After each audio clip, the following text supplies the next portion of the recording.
What's going on, RESHOEVN8R Nation? Welcome back to another Shoe Care Academy video. I'm Jonny Bubbles, and today I'm gonna be showing you guys how to clean up these dusty Air Max 1 Cactus Jacks that have seen better days. Now, before you guys hit the comment section, we know, we went ahead and got these dirty so you don't have to. Sometimes, guys, in a release like this that hasn't even come out, yes, we have to get them dirty on purpose to show you guys how to properly clean them. So hopefully no one actually does this, but without further ado, let's get bubbly.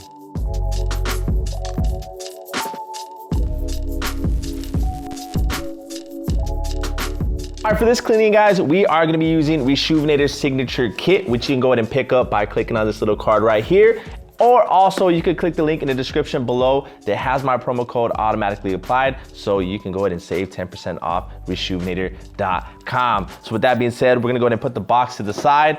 And as always, put the left shoe aside because we love that side-by-side comparison. And the first step, remove the laces. Now that the laces are removed, it's time to grab our adjustable shoe tree and adjust it to size. What this is gonna allow us to do is apply more pressure to that toe box. Bam. All right, now that that's done, let's go ahead and grab our bottle solution and pour 2 squirts into our bowl of water. Now that the solution is poured into our bowl of water here, let's talk about the materials. Now there's a mixture of Durabuck and mesh material on the shoe, so more than likely I am gonna have to put this in the wash. But real quick, we're not really sure if the material is gonna bleed any color. Now we do have a mixture of like a dark brown and light brown.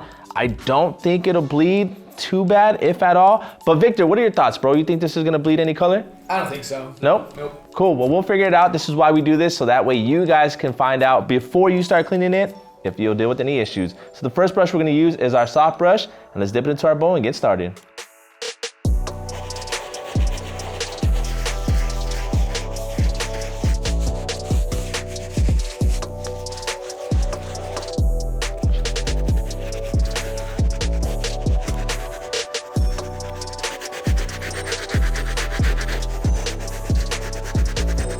So I am all done using the soft brush, guys. Go ahead and check out the shoe. Now the material is gonna look a lot darker because it is wet, and of course the netting material is gonna look dirty just because I pushed dirt deeper into that material. However, the Signature Kit should flush it out. It's time to use our medium brush and hit up the midsole, and then we'll finish off the outsoles with the stiff brush. So let's go ahead and move on to that now.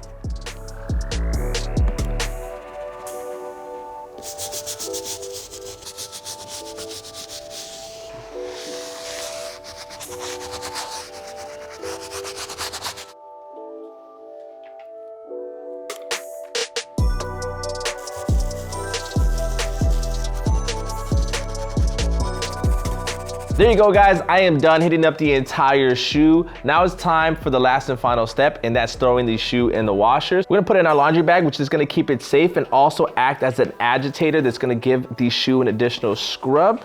Now, typically I would also clean the laces beforehand, but since the water is so dirty, we're just gonna go ahead and throw them in the pouch here. All right, I'm gonna leave that open because I'm also gonna add a RESHOEVN8R laundry pod inside of this pouch. But now, let's go ahead and put these in the wash. I'll see you guys in just a bit.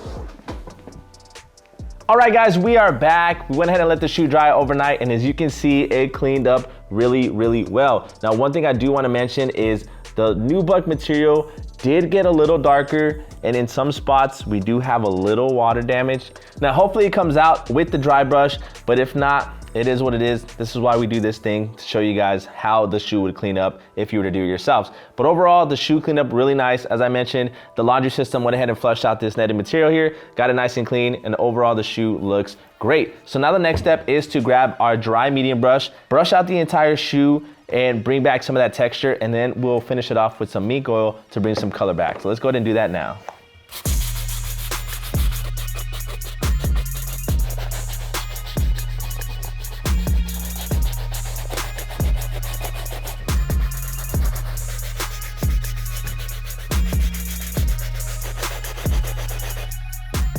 All right, guys, I am all done using the medium brush to reset the nap on this material. I know it looks a little crazy right now. However, we'll take care of that with the mink oil. Just to show you what I did, you can see that it is nice and soft once again.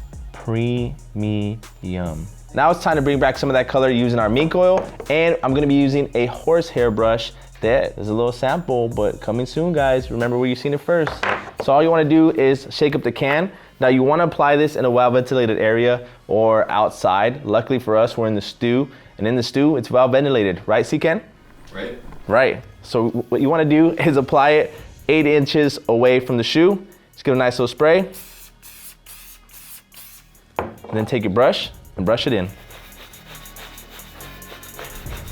Yo, Johnny. Yo. How many mink oil coats does it take to get it back right? Good question, Miguel. So it's gonna vary. Now, depending on the material and how light the shoe actually is, you might only need a couple sprays. As you can see, that was only after literally that one spray. Now, it's gonna vary, as I mentioned. Some long hair suede is gonna need more application to bring some of that color back, some not so much. So it just varies on your personal preference.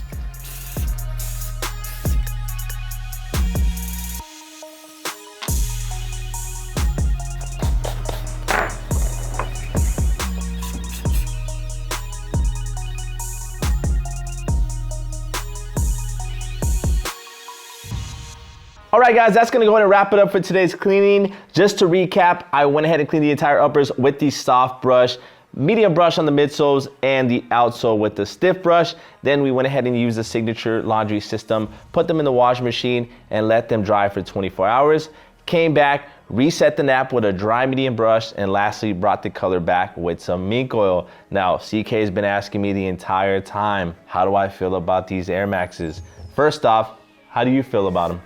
I think they're fire, but you know me, I'm just a hype beast around here. Yeah, that is true. Definitely hype beast. Before you started, you didn't know nothing about sneakers. Now you wear snakeskin Air Force Ones every day. Miguel Street, how you feel about these? I think they're fire. Like, I'm a sucker for the tan vibes. You know, I love everything they did with the different elements, and it's a definite rock for me. Yeah, it's a dope shoe, don't get me wrong. They have pushed the release date back multiple times. Obviously, we know about the tragedies that happened at Astro World that pushed this release back. There's also a different colorway, which I think I like personally better, C-Ken, which is the gold one. I like the gold one a little bit better than this one. However, this is still a fire shoe. Now, is it worth the $1,900 we spent on it? No way, not in any world is this a $1,900 shoe. $800, maybe. $1,900, no way. But let me know your guys' thoughts in the comment section below. Would you spend $1,900 on this shoe? Do you like this one over the gold pair? Or is this a overall pass in general? We definitely like to know your thoughts. Hit us in the comment section and we'll make sure that Hypebeast C-Ken responds to every single person. But once again, guys, I'm Jonny Bubbles. If you're new here, hit that like button. And if you're not already, subscribed, hit that subscribe button. I'm Jonny Bubbles. I'll see you guys next time. Peace.